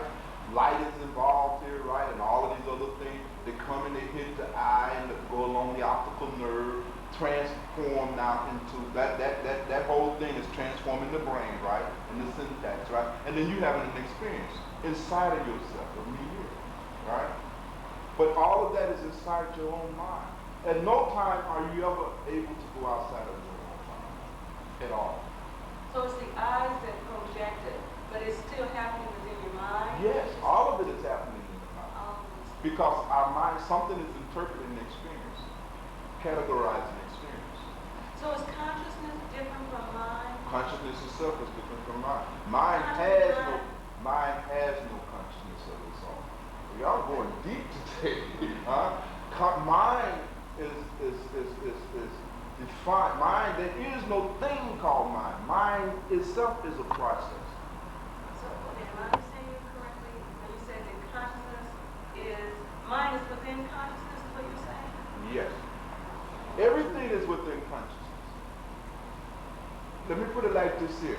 Everything that you are experiencing it as an object, right? Now that means there's a subject, right? Yeah. Where is that subject? It's not out there with the objects. You see my point?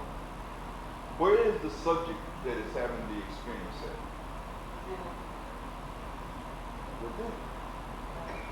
Don't look so So that surprised. seer that you're talking about that that you want to develop a sense of is really your true self? True self is a good term. You want to become aware of your true self. Aware of yourself. This is what self-awareness is all about. It is very hard to give you a taste of this through language, through description, through words. And I hope you appreciate that. The best thing that I could suggest is to go in through meditation. And that way you'll be able to get a sense of what I'm trying to put into words. Because it's impossible to put it into words. When I'm saying that everything that you are experiencing is being experienced in the context of your consciousness, there is no reality outside of your consciousness. It's a kind of statement that you cannot try to understand intellectually. You have to experience the truth of this thing. It's just like, for instance, you go into a dream, Pam, and in that dream, are there any independent existence of the things in the dream? The people in the dream are being generated by your own consciousness. The language in their mouth, their activities, all of that is being experienced. Even you, the self that is in the dream, having the experience is being generated by consciousness. So it's a very profound thing. But that is the kind of understanding that the mystics are trying to suggest we have to be able to attain in order to navigate these bargoes successfully without the experience of suffering. If we have to begin to understand that everything is of the nature of my own mind, with no exception. Nothing has a reality independent of my mind and my consciousness. Seeing this now causes us to relate differently to everything. So we're really in control of our own experience and not anything on the outer, like you say with anger. Nobody makes you angry. No one You makes do you it to angry. yourself. Of course, it's our own interpretation. It's our own spin that we put on it. The same is the case with suffering, so forth and so on. Suffering as Of well. course, it's the same thing. And when you see it good and angry, right? But you have to understand that that is the case across the board. Everything is happening to us as a result of the spin. And I see you here. Let's ready to get this done. Yes. Well, yeah, I'm going to ask, but I'll say that. You said we create this. Yes. And I agree wholeheartedly. I also see that it's because of the tendency that we keep creating the anger. Yes. Or we keep creating the suffering. Yes. Because of the tendency. Of the tendency. Right. So we've been in the groove of being angry because of this. Right. So we just keep going. Right. And every time we indulge, Right. it strengthens the predisposition Right. to re-indulge. Okay. There you go. And that tendency is called karma. Right, exactly. Right? Okay. And that's how come they said that we've created all this karma. That means you got all this momentum and predisposition. And that has to be reversed. That has to be stopped. Somehow you have to break free of the momentum of your own mental tendency. And that is what meditation does. Meditation takes you out of that cycle and you are struggling to reverse the momentum of Does tendency. it help you reconstruct the groove? Yes, of course, you're going to reconstruct another group, you see, to counter this group. But at some point, you see, June, when the two are balanced out, you drop all of it, you see. Then you move into mind, and then there's no traces left. What are the traces when we move into mind? They are manifest in the form of memories. Interesting. Very interesting. We have we are carrying so many memories that are not even necessary for our functioning in this world. Right? But by doing some physical act, are we able to reconstruct the groove in the mind? I mean, it's like on one of the tapes, I think you were talking about if you're angry, to balance that, you do something positive. Yes, yes. But how on a physical level, and I'm finding a lot of things that I do on a physical level does not change the groove here. Yes. Yes. On the physical level, again, that is not really the way to deal with it. This is a mental thing. And therefore meditation, again, is recommended. It's all in our mind. It's all what we do with our mind. It's training our mind. But the point I was making is this, is that these tendencies, seeds, bija, samskaras, exist in the form of memories, conditions that is in the mind. The mind is full of this stuff. You see my point? And the ideal is this, is that we are able to, through meditation, clean this mind up so that a time comes when we can use the mind and just use it. But there is no residue left over. You follow my point? For instance, now, you angry at somebody, right? And you're reacting really out of memory. Somewhere in your mind, you make some association somewhere. Is that right? So you get angry fundamentally out of your associations that you have with that particular activity that you see being displayed by that other person, right? No, if you had no conditioning, you would not even, you could not react to it like that. You're reacting strictly out of your conditions, right? Conditionings are memories, you see. What Krishnamurti called choiceless awareness. Choiceless awareness. You know, it's a very profound thing, you see. And again, you all are asking very insightful things. I just wish that time were permitted that we could have examined these in greater detail, but you should still pursue that on your own studies, because some insight in that is good in the sense that it stabilizes. When we come time to our meditation, the most important thing, we have to try to understand what it is we're trying to do. If we don't really understand why we're meditating, then your meditation and all of that is going to suffer, because you don't even understand what you're doing. You're just going through, again now, just some kind of ritual, because somewhere you read in a book, or Bhagwan has said you should meditate something, but it's not arising out of your intelligence. You don't understand what's going on, you see, and you will not have a stable, solid practice. So we have to try to understand these things. And the most essential thing that you understand is that you're trying to somehow offset this tendency that has been created at the level of our mind that is expressed in this thing called ego. That is what meditation is aimed to do. It is breaking down that whole structure, transcending it, giving you a taste of what it's like to be a non-ego. And again, words are so inadequate here. There's no way to really capture in words what is trying to be communicated here to you. So you have to kind of use your intuition. We're having an intuitive discussion. Yes, brother? Okay, so from what you're saying, the question I had earlier is, if a person is already or meditates now, or doesn't, either way, and doesn't have the guru as of yet, and seeking the guru, should that person attempt to meditate or quiet the mind, or should that person continue to meditate what they already do in the process? I think that any efforts that quieting the mind have to be looked at positively. You see, whether anything ultimately comes out of that is another question. The question of whether a person can even meditate without a guru has to be really conceived. Because normally what that person is doing, it's just like, how can you initiate yourself? It's like you can't be your own father, how you can't be your own mother. It is very difficult to initiate yourself, because fundamentally, that whole thing, even meditation, is a part of this relationship to the guru. You know, there's no such, I mean, I've seen this in my lifetime happen all the time, is that we try to disconnect the methodology from the guru. And you cannot disconnect the methodology from the guru. The methodology only has value because it's connected to it.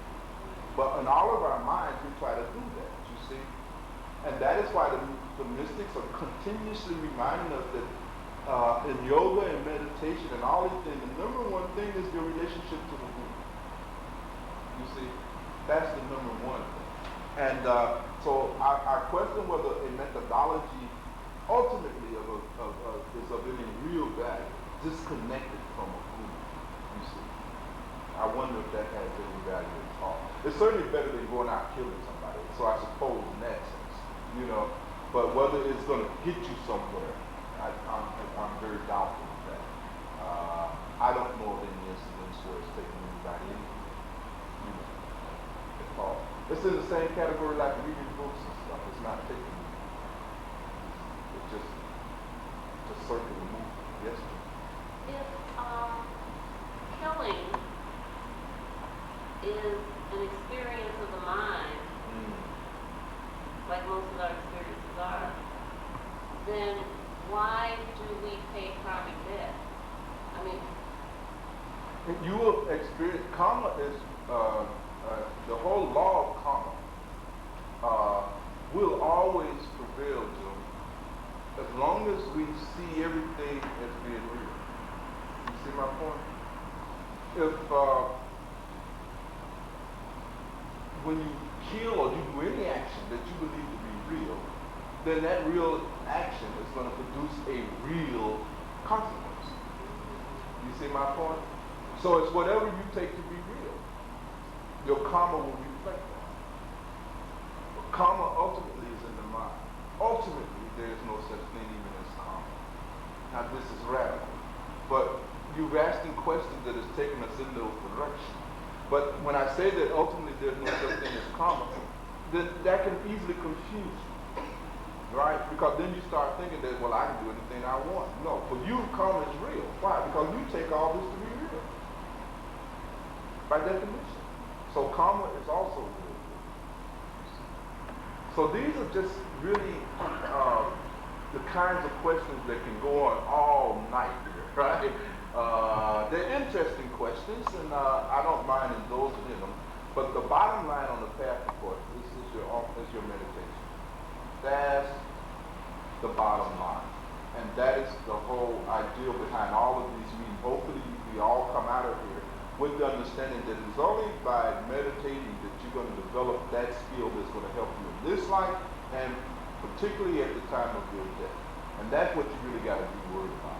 You know, how are you going to survive the dissolution of this ego? How are you going to handle your death? How are you going to handle this die?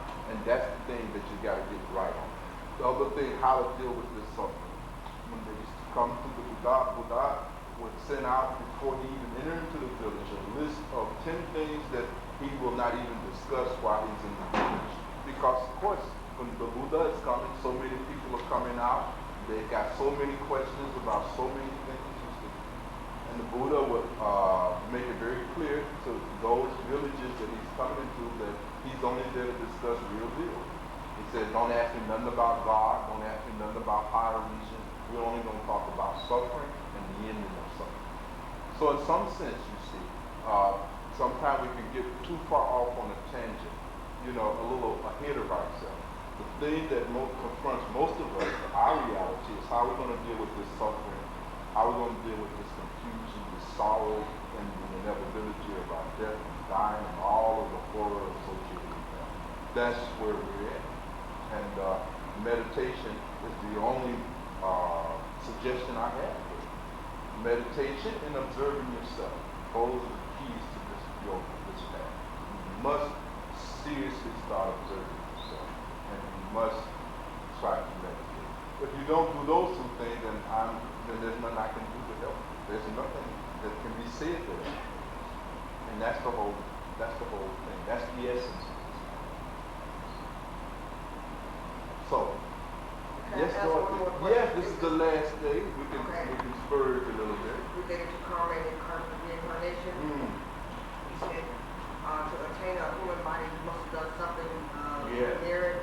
Yeah. Well, it says animals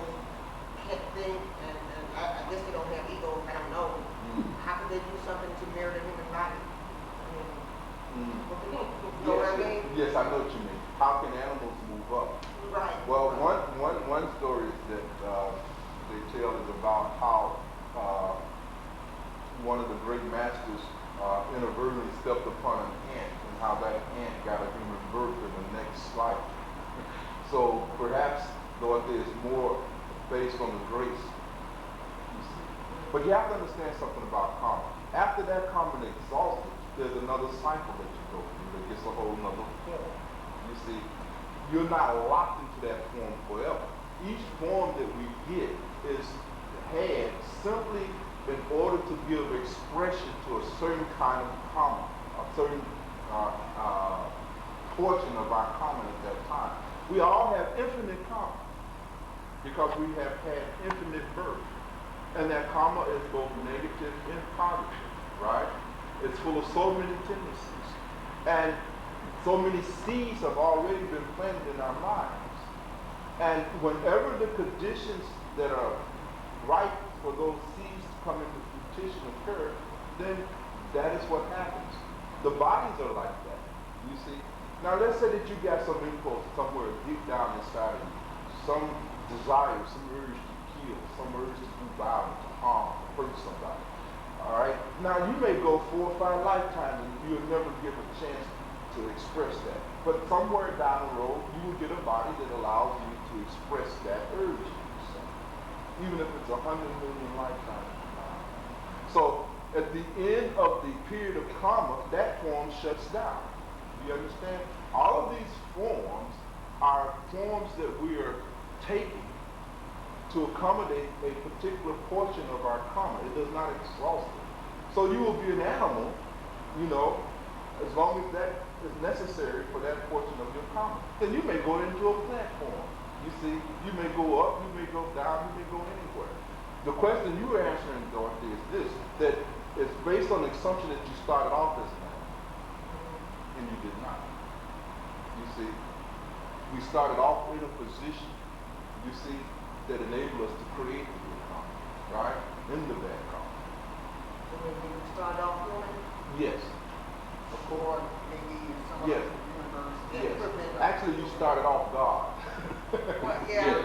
Yes. It descended to the human, et cetera, et cetera. But the point is that for purposes of trying to make sense of this, understand it as if you started off human, right? And then generated activities, and then just went down, and been going up and down that scale ever since. But you did not, contrary to Darwin, you did not start off a human. See? You did not start off a human.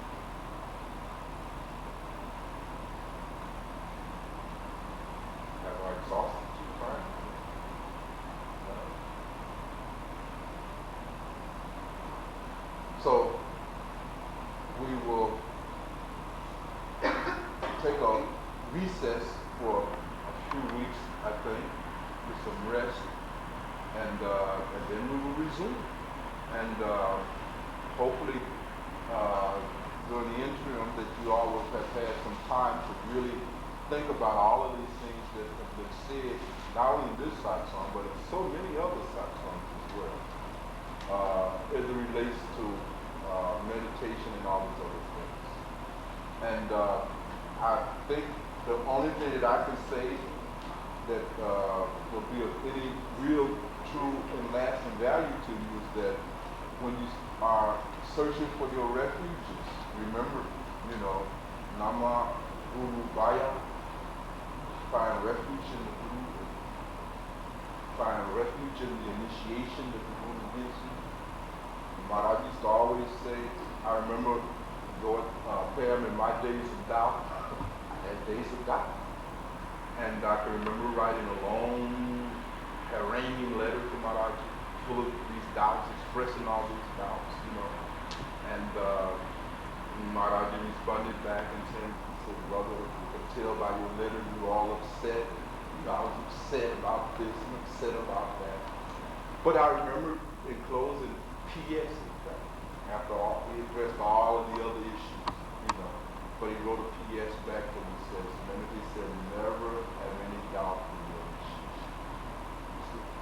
And I think that that is the thing that I can best pass on to those who are beneficiaries of that initiation. That we must take refuge in the initiation that we receive. Take refuge in the methodology that we've been given. And to never have any doubt that this methodology and the initiation into the use of that methodology will bring an